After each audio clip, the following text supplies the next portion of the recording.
Dirección clínica. La criminología se entiende como la ciencia de las conductas antisociales y criminal. Se basa en la observación y análisis de casos individuales, ya sean normales, anormales y patológicos.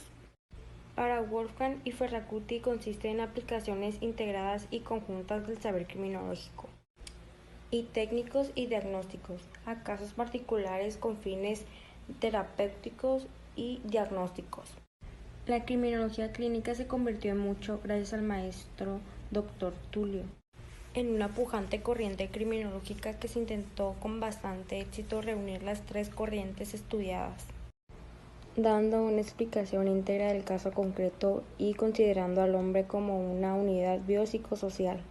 La moderna criminología debe tender más en lo individualista y transformarse en la criminología clínica, surgiendo de la teoría de la antropología criminal que se convertiría gracias a Garofalo en criminología. Laurent realizó estudios criminológicos en las prisiones de París. Pinatel reconoce 4 periodos en el desarrollo en la criminología clínica, que es el científico, penitenciario, judicial y legislativo. El líder de la criminología clínica en América Latina fue el argentino José Ingeniero. En 1907, Antonio Valier, director de la Penitenciaría Nacional, propuso al gobierno la fundación de un gabinete de psicología clínica y experimental, destinada al estudio de los delincuentes y con la finalidad científica de carácter general. El Instituto de la Criminología de la Penitenciaría Nacional de Buenos Aires fue la primera institución en el mundo que con carácter oficial se dedicó a las experiencias clínicas para el estudio de los delincuentes. En 1936, Chile funda su Instituto de Criminología, dirigida por el maestro Israel y dependiendo de la Dirección General de las Prisiones. En Estados Unidos puede considerarse a William Kelly como uno de los principales representantes de la criminología clínica. Fue fundador y director del Instituto de Investigaciones Juveniles en Chicago y sostuvo la tesis del Centro Dinámico de Problema del Delito y de la Delincuencia, que siempre ha sido el delincuente considerado individualmente. Para Early, cualquier teoría es una verdad a medias, muy mecánica y muy remota a la realidad. Por lo tanto, frente a las complicaciones que presenta un caso real, las generalizaciones de la criminología, es necesario que todos los detenidos, procesados y condenados sean sometidos a un examen físico y mental por médicos particularmente calificados y que, para este efecto, se instalen en estable. Fue ratificada por la Comisión Internacional Penal y Penitenciaria en Berna en 1937 por el primer Congreso Internacional de Criminología. En Chile, en 1941, en el segundo Congreso Latinoamericano, se acordó designar con el nombre de Instituto de Criminología a los institutos técnicos penitenciarios encargados del examen de personalidad del delincuente. Presentaron una proposición en la que fue aprobada en el Congreso en armonía con la tendencia cientificada de la antropología criminal. Emite un voto para que la administración de las prisiones adopten las precauciones necesarias para la disciplina interna y para el respeto de la libertad individual de los detenidos y condenados. La palabra clínica viene del griego klin, que es la parte de la medicina que enseña a observar, diagnosticar, curar y pronosticar las enfermedades a la cabecera de la cama de los pacientes. La criminología clínica tiene por objeto la analogía con la clínica médica, formular una opinión sobre un delincuente, conteniendo una opinión, un diagnóstico, un pronóstico y eventualmente un tratamiento. La criminología clínica es ante todo una criminología aplicada que existe en 3 niveles de interpretación, que es el conductal, que es el crimen, el individual, que es el criminal, y el general, que es la criminalidad. La criminología clínica opera básicamente en el segundo nivel. Analiza al sujeto antisocial y en su realidad personal e irrepetible. La criminología clínica intenta explicar el crimen desde el punto de vista de partida del criminal y no desde el punto de vista social o sociológico biológico. Como en la medicina ya no puede considerarse que existen crímenes sino criminales. La criminología clínica impone que no se puede estudiar los crímenes en una forma global y que no se puede aplicar las reglas en general, sino estudiar a fondo cada caso en concreto.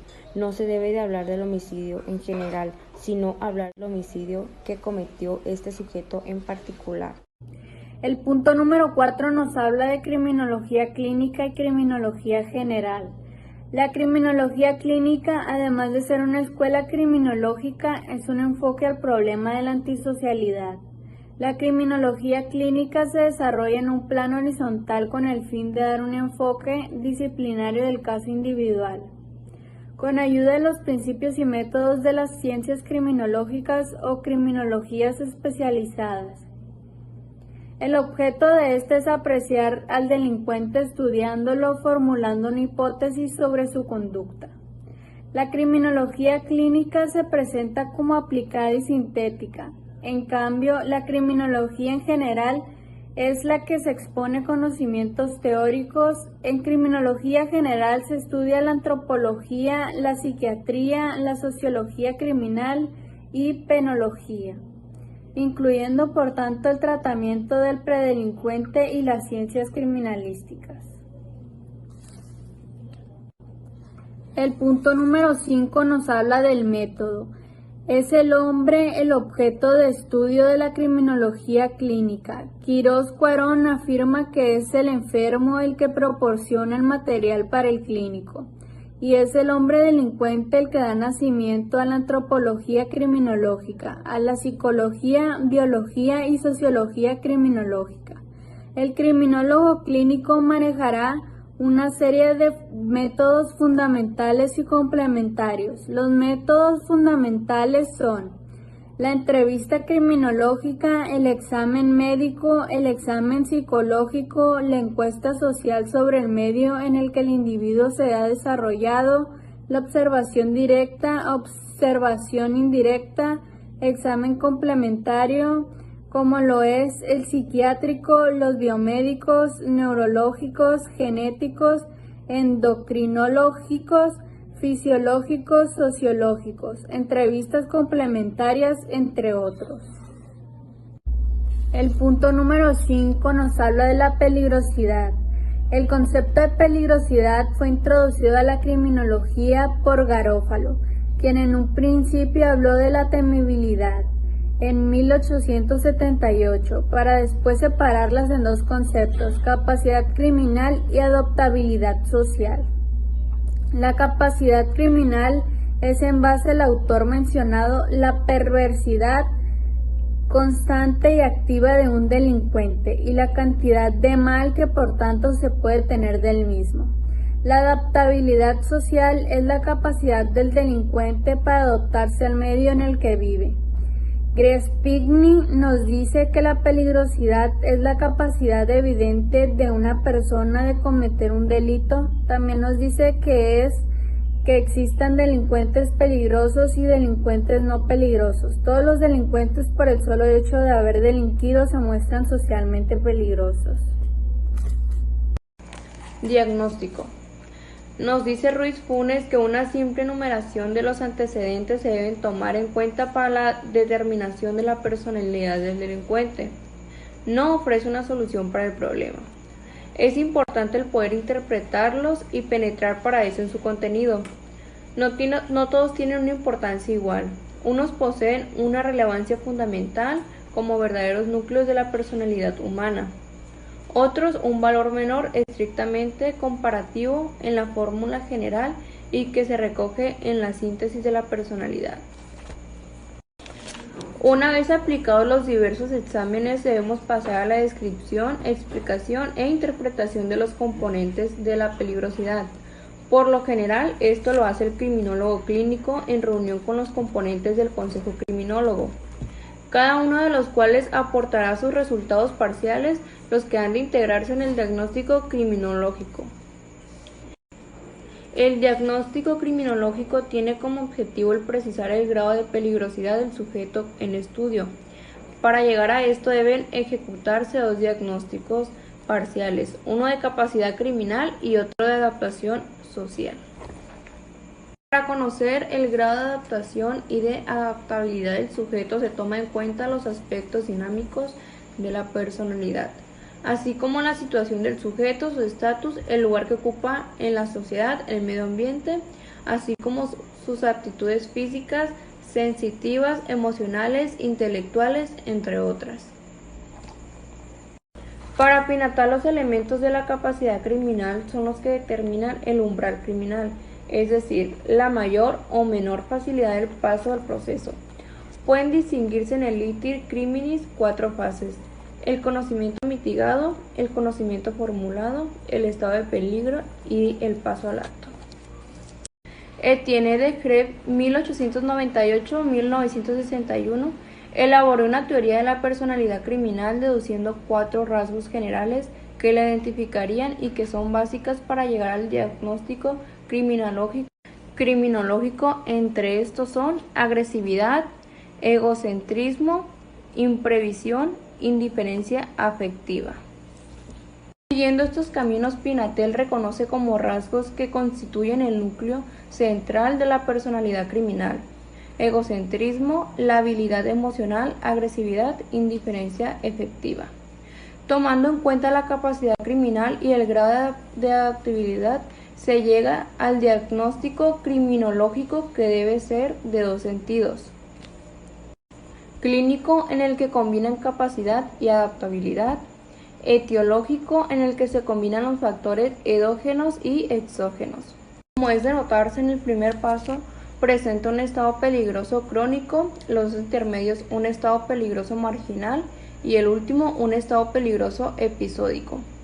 Muchas críticas se han hecho al diagnóstico criminológico y ya señalamos que muchas de ellas son ciertas, pues frecuentemente falta la cohesión necesaria en ocasiones, y esto es frecuente, se queda a un nivel pluralmente descriptivo, sin lograr la síntesis y por lo tanto sin llegar a explicar e interpretar.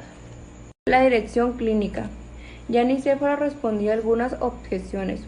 Cuando tales críticos decían o continúan diciendo que no pueden considerarse valor a tal o cual anomalía o tal o cual carácter encontrado en los delincuentes desde el momento en el que aquella misma anomalía o aquella misma intensidad de un determinado rasgo se encuentra también entre los normales, o mejor dicho, entre los no delincuentes. Demuestran que ignoran por completo los métodos de comparación usados, sobre todo en los últimos tiempos, para esta clase de estudios, métodos que aseguran la validez de las conclusiones. Pronóstico. Como pronóstico, dice Goppinger, se entiende normalmente en la criminología una afirmación sobre la futura conducta de un individuo o de un grupo, referida a la observancia de la ley. En el sentido más amplio, en el concepto de pronóstico criminal, podrían incluirse también otros pronósticos procedentes de determinados campos parciales de la criminología, por ejemplo el llamado pronóstico de víctimas. Prognosis viene del griego, conocimiento anticipado de algún suceso, comúnmente previsto meteorológicamente del tiempo. En criminología clínica se interpreta como la apreciación de que un sujeto cometerá una conducta antisocial. Generalmente la prognosis hace referencia a la reincidencia, es decir, se trata de predecir si un sujeto que ha cometido una conducta antisocial volverá a realizarla. En este terreno debemos recordar que hay 2 tipos de reincidencia, una genérica y otra específica. La primera es cuando la reincidente comete una conducta antisocial diferente a la que realizó anteriormente. La reincidencia es específicamente cuando el hecho cometido es el mismo, es similar al primero. Así, un antisocial que roba y vuelve a robar es un reincidente específico, pero si roba y después mata es reincidente genérico. El tema de la reincidencia es un tema de las grandes preocupaciones criminológicas, aunque no lo tratemos aquí por razones de espacio. El problema se sitúa en la clínica criminológica en tratar de saber con alteración cuáles son las probabilidades de que el criminal reincida. La prognosis depende de la diagnosis, o sea de que el diagnóstico debe ser previsto al pronóstico. El diagnóstico sirve de base, de punto de partida para el pronóstico. No debe confundirse el diagnóstico de peligrosidad con el pronóstico de reincidencia, pues ya hemos visto que hay casos en los que el sujeto es alternamente peligroso, pero su peligrosidad se agota en la conducta criminal. Por el contrario, hay sujetos cuya peligrosidad cualitativa es mínima, por el escaso valor del bien agredido, pero que tendrían un pronóstico desfavorable en cuanto a reincidencia. La prognosis es la gran aspiración y la gran dificultad en criminología clínica. Así se han intentado diversos métodos. El método anamnésico se basa en la observación de la conducta de determinada persona para aplicar los conocimientos a casos similares. El método intuitivo se basa en el presentimiento o corazonada y carece de lógica y bases científicas. El método estadístico es el que ha dado mejores resultados, por lo que haremos una breve mención de los principales autores de la materia. En Estados Unidos han trabajado en la materia Warner, 1923, Burgess, 1928, Onley, 1936, Hake, 1938, Wall, 1931, Glueck, 1930, Laune, 1936. En Alemania, Ischiet, 1935, Gerenke, 1939, Coenle, 1938. Bruckner, 1958. En Suiza, Frey, 1951, y en Inglaterra, Mannheim, 1948.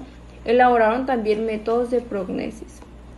Es indudable que la prognosis representa dificultades técnicas y estadísticas notables, pues es necesaria una muestra suficientemente representativa y una selección adecuada en los rasgos que deberán tomarse en cuenta. El pronóstico deberá ir variado según el tratamiento tenga o no éxito, por lo tanto está condicionado a la eficacia del mismo. El pronóstico estadístico y las tablas de predicción tienen valores de probabilidad como todo instrumento construido en esta forma, por lo que no puede esperarse de él más de lo que científicamente puede dar. Los Glueck. Quizá el ejemplo más acabado de tablas de predicción se daba a los esposos Sheldon y Eleanor Glueck en la Universidad de Harvard. Entre sus varios trabajos destacaba un Ravelling Juventile de Lequesne, en el que publicaban el resultado de la experiencia que duró 10 años. Consiste en estudiar 500 menores delincuentes de 11 a 17 años de edad, 3.4 condenas promedio, y compararlos con 500 no delincuentes, escogidos por parejas, es decir, por cada delincuente hay uno no delincuente, de la misma edad, clase socioeconómica, grupo étnico, inteligencia, entre otros. Todos los componentes del grupo eran normales, es decir, se eliminaron casos psiquiátricos y débiles mentales. Consciente intelectual de 92.3 para delincuentes y de 94.2 para el grupo control. De aquí se analizaron 402 rasgos de personalidad y factores exógenos por el equipo interdisciplinario de 32 personas, aplicando test psicológicos, entrevistas, visitas domiciliarias, exámenes médicos, etc. Es decir, se manejaban 402.000 datos. Se encontró, como era de esperarse, que en la gran cantidad de datos no había diferencia entre delincuentes y no delincuentes, pero se puede identificar una serie de rasgos en las que dos grupos eran definitivamente no solo diferentes, sino opuestos. Para ejemplificar, damos algunos datos. Del punto de vista familiar, la falta del padre o madre, o por divorcio, muerte o separación, es de 206 delincuentes por 124 no delincuentes. Para el padre, 48 por 36 para la madre. Del punto de vista intelectual, los delincuentes tienen una inteligencia concreta y directa. Psicológicamente, los delincuentes son hostiles, desconfiados, susceptibles, testarudos, rencorosos, suspicaces, temerarios, bruscos, hostiles, etc. En cuanto al medio, por 357 delincuentes que tienen como compañeros y amigos otros delincuentes, se encontraban solo 47 no delincuentes que se reúnen con delincuentes. La frecuencia de amistades de mayor edad es también notable en delincuentes, 227 por 52. Temporalmente los delincuentes son impulsivos, activos, extrovertidos, agresivos, crueles. Laboralmente los delincuentes prefieren el trabajo al aire libre, 242 contra 142. En cuanto al físico, los WEC siguen la técnica de Sheldon ver supra, encontrando 60% de mesófornos en delincuentes por 30% en no delincuentes, en tanto que solo el 14% de los delincuentes son ectomorfos por 40% el grupo control, es decir, los delincuentes son más robustos que los no delincuentes. Entre otros rasgos es más frecuente entre los delincuentes los tics, la surderia, la comerse las uñas, las malformaciones maxilares, la inestabilidad psicomotriz y la descarga involuntaria de orina. De la identificación de las características criminales se pasó a la elaboración de las tablas de predicción, escogiendo tan solo 5 para cada una. Es de recalcar que para la evaluación se siguió al grupo durante 2 periodos de 5 años cada uno, o sea que la investigación duró 20 años y la efectividad del pronóstico dada a la tabla de predicción social es de 91%. El tratamiento. Para Sánchez Galindo, el tratamiento en la dirección clínica es el conjunto de elementos, técnicas y normas que se requiere para reestructurar la personalidad dañada del delincuente y hacerlo apto y productivo en un núcleo social. Para Kimbosch, debe entenderse todo el conjunto de actividades que pretende explícitamente inducir un cambio en los factores que condicionen la conducta delictuosa o bien desalojar del sujeto los factores. ¿Cuáles factores? Los factores sociales, que se basan en disciplina del joven por su padre, vigilancia del joven por su madre, inclinación del padre por el joven, inclinación de la madre por el joven y cohesión de la familia. Los factores de personalidad son dependencia de influencias exteriores, autoafirmación agresiva, desconfianza y la habilidad emocional. Y por último, los factores psicológicos, que son afición por las aventuras, extrovertido en sus acciones, insubordinación y emocionalmente desequilibrado. Se debe tomar en cuenta que no siempre es posible dar tratamiento y que no todo sujeto que ha infringido la ley necesita de un tratamiento criminológico, así como algunas personas en estado de predelincuencia no necesariamente ocupan de un tratamiento. Los casos en los cuales no procede el tratamiento son cuando no se cuentan con los suficientes elementos, que podrían ser las instalaciones, talleres y o instrumentos, cuando no hay personal adecuado, cuando el sujeto no necesita por su moralidad, dignidad y sentimientos altruistas, cuando se trata de un delincuente que viola la ley por tener una ideología diversa, que podrían ser los políticos, cuando nos enfrentamos a delincuentes refractorios al tratamiento o para los que no se ha encontrado un tratamiento adecuado, que podrían ser los psicópatas. En otras palabras, el tratamiento se basa en el conjunto de elementos, técnicas y normas que se aplican con el fin de reestructurar la personalidad y el comportamiento de una persona, con el fin de volverlo un individuo funcional para la sociedad. Esto es reincorporarlo plenamente y que no vuelva a cometer delito de ningún tipo. Cuando se habla del tratamiento, generalmente se piensa en que será encarcelada la persona, lo que es un error, ya que sería el último recurso clínico que se utilizaría en estos casos. Recordando a Drankin, debemos de señalar que hay una gran diferencia entre la terapia de un enfermo y la terapia de un delincuente. Al enfermo va voluntariamente con el médico a ser tratado con la esperanza de ser curado, y al delincuente lo llevan forzosamente con el criminólogo al que no le tiene confianza. Además, el criminal por lo general no tiene conciencia de ser un inadaptado y en muchas ocasiones no acepta su responsabilidad de los hechos. Dicho tratamiento debe de ser individualizado, pero no ha sido realizado, ya que por lo general el delincuente lo que recibe es un tratamiento masificado y de tener suerte de ser tratado. También ha sido proposición de la criminología clínica el que el tratamiento debe ser integral. En otras palabras, que deben de participar todo el consejo criminológico en la atención del caso. Claro está que no en todas las ocasiones es necesario la intervención de algún especialista, y hay casos en el que el tratamiento se concentra en alguna de las facetas, por así sea necesario para el sujeto.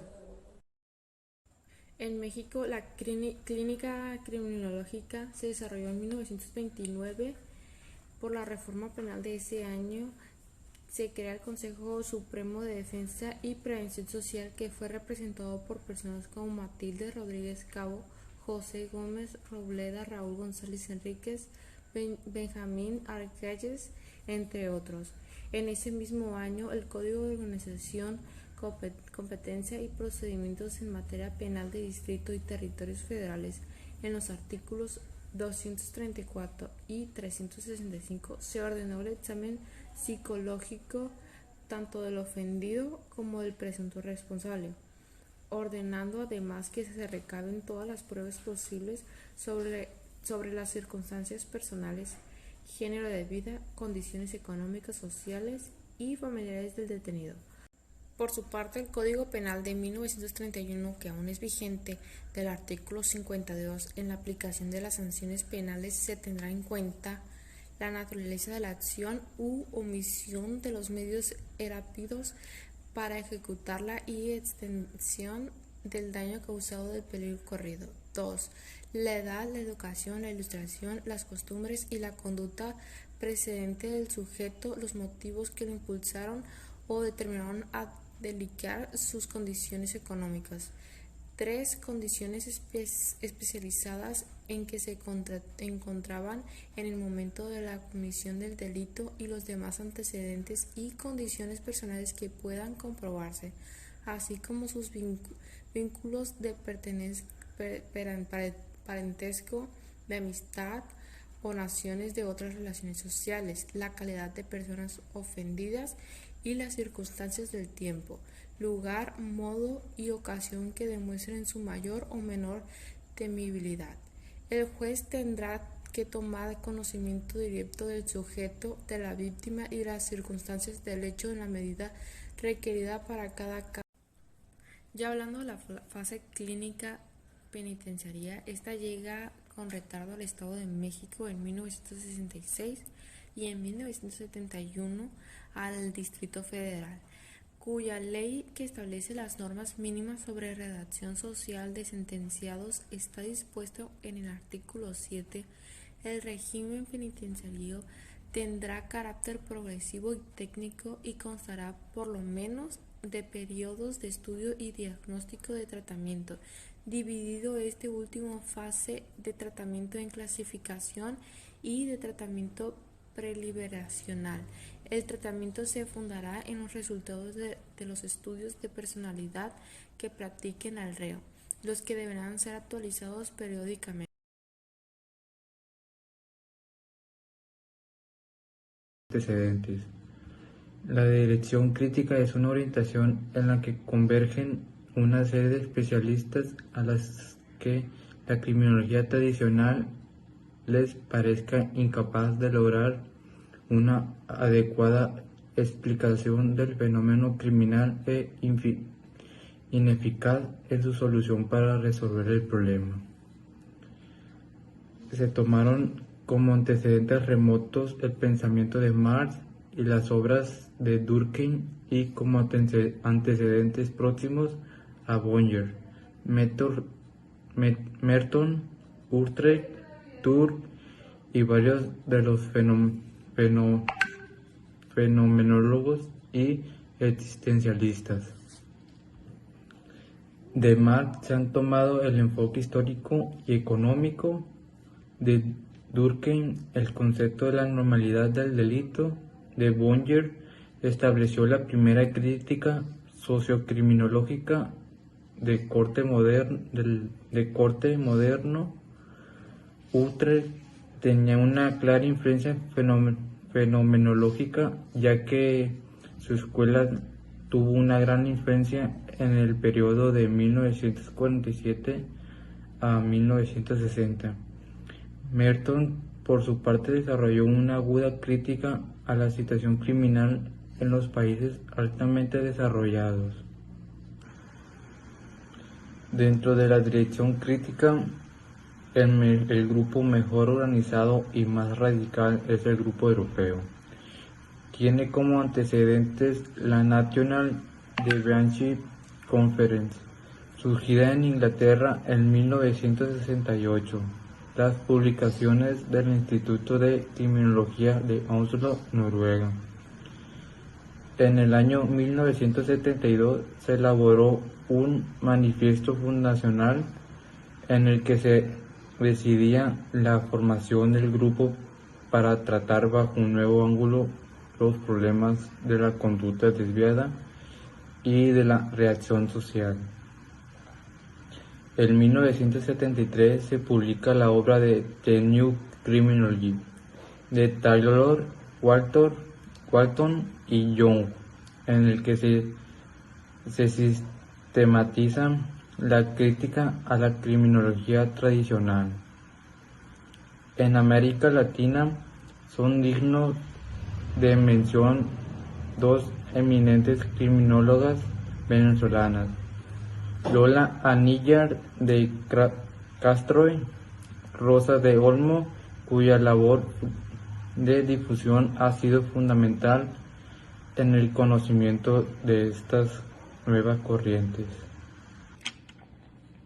Como antecedente dominamos aquello que antecede, que procede a los que es anterior a una cosa. Un antecedente asimismo puede referirse a una acción, hecho, dicho o circunstancia que permite comprender a valorar hechos posteriores, así como hay varios antecedentes, las cuales son antecedentes de investigación, antecedentes penales y antecedentes históricos. El antecedente de la investigación es una investigación, son un conjunto de trabajos previos realizados por otros autores o instituciones sobre el tema de estudio. Son considerados antecedentes los trabajos de grado, tesis de posgrado, trabajo de ascenso, resultados de investigación institucionales, ponencias, conferencias, artículos o revistas especializadas. Los antecedentes penales en derecho se habla en antecedentes penales en referencia a las circunstancias que alguien haber sido condenado por un delito como tal. Los antecedentes penales pueden ser detenidos como agravantes a un juicio posterior. Los antecedentes históricos es una situación o hecho que se ha producido en el pasado y que es similar a un elemento cultural presente y que puede o no ser una causa de este. Los antecedentes penales son los más malos que hay, porque ellos te pueden llevar a problemas y no poder conseguir trabajo rápido, ya que muchas empresas los buscan para ver qué trato van a tener contigo.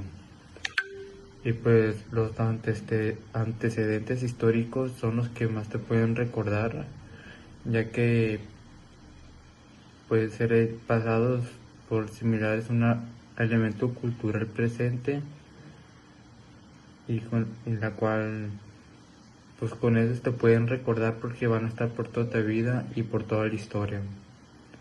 Y los antecedentes históricos de investigación, pues esos se requieren más en los trabajos como tesis de posgrado, trabajos de ascenso, resultados de investigación institucionales y entre otras cosas. Pero los que más te pueden llevar a problemas son los antecedentes penales. Y por segundo tema son las reuniones. El Grupo Europeo ha celebrado varias reuniones en las que ha formado la corriente crítica tomando como base la información de Rosa de Olmo, que ha sido la única latinoamericana en asistir. Hubo 3 reuniones, las cuales fueron la reunión de Florencia en 1973, reunión de Colchester en 1974 y reunión de Ámsterdam en 1975. En cada reunión hubo una razón para hacerlo. En la reunión de Florencia fue la primera reunión y se leyeron informes sobre la situación actual de la desviación y del control social en varios países europeos. Se tuvo especial atención en los temas como delito organizado, protestas en cárceles, instituciones psiquiátricas, etc. En la reunión de Colchester, esta reunión se trataron de problemas como la situación de intercambio como medio de control, desviación y delincuencia femeninas, así como el control de estas políticas y desviación, crisis de la política, el control social en Europa. Y por último, la reunión de Ámsterdam tuvo como tema central el delito de los poderosos y la naturaleza de la represión legal,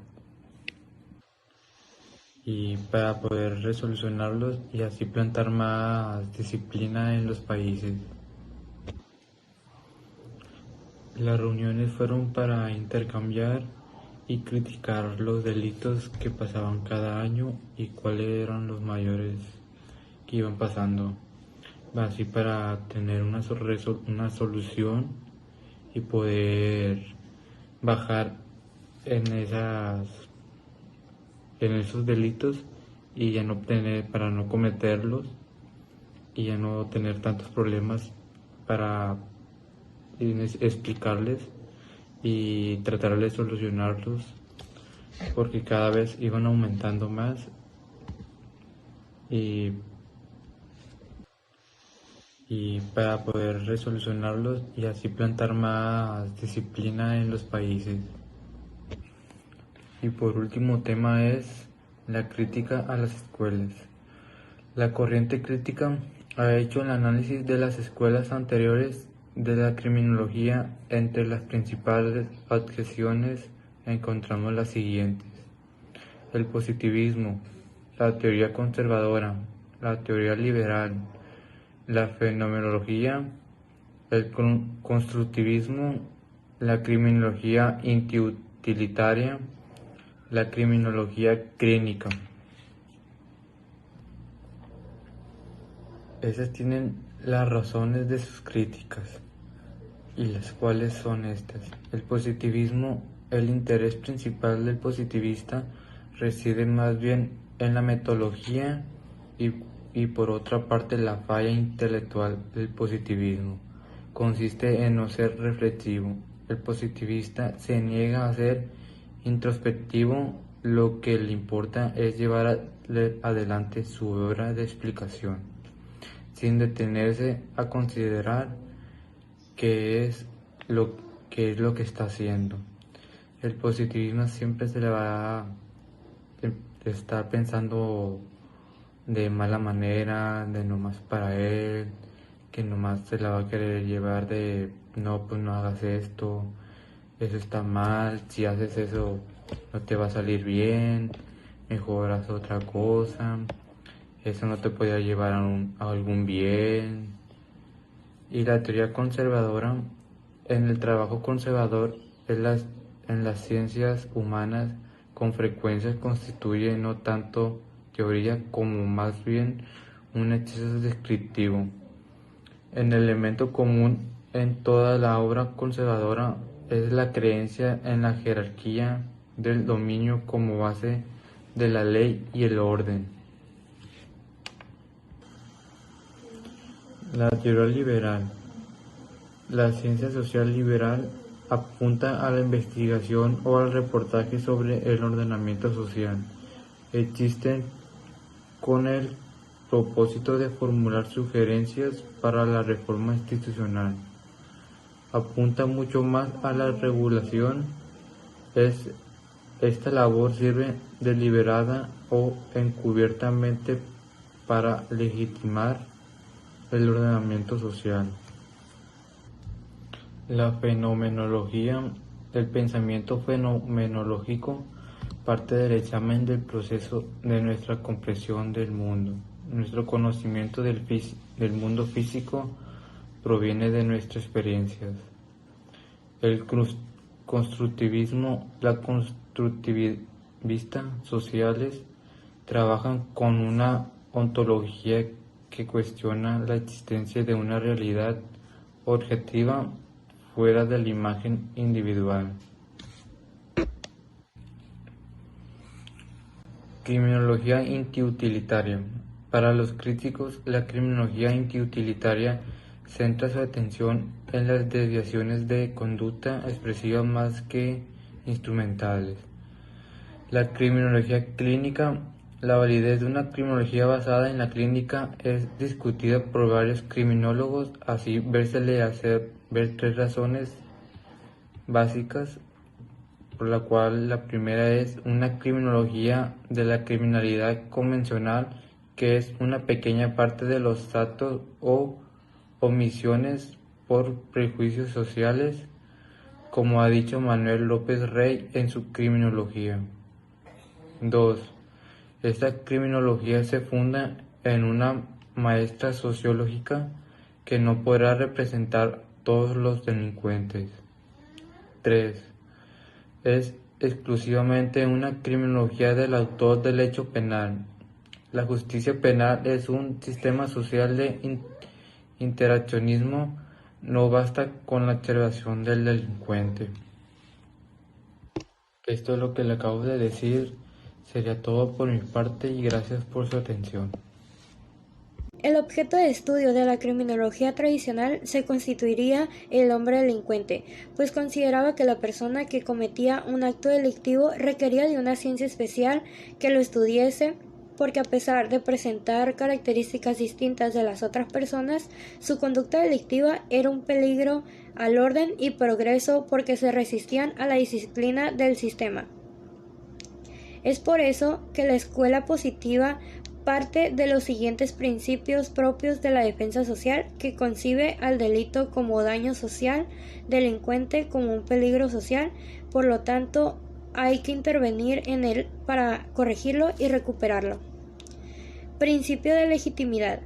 El Estado, como expresión de la sociedad, está legitimado para reprimir la criminalidad de la cual son responsables determinados individuos por medio de las instancias oficiales del control social. La criminología crítica tiende a un cuestionamiento a la criminología tradicional, desde la manera de ver al delincuente hasta los mecanismos de control social. Desde un punto metodológico se consolida definitivamente el empirismo y la interdisciplinariedad de la criminología como ciencia. La criminología tradicional se ocupa de las causas de la criminalidad. Parte ella de un análisis etiológico de los comportamientos delictivos sometidos a su estudio. De ahí que el fin que se busca con el estudio de los orígenes del delito sea netamente preventivo, utilizando los mecanismos que están al alcance de ella para su solución. Así prevenir estas conductas mediante política de tratamiento para el delincuente y de prevención anterior para el resto de la sociedad.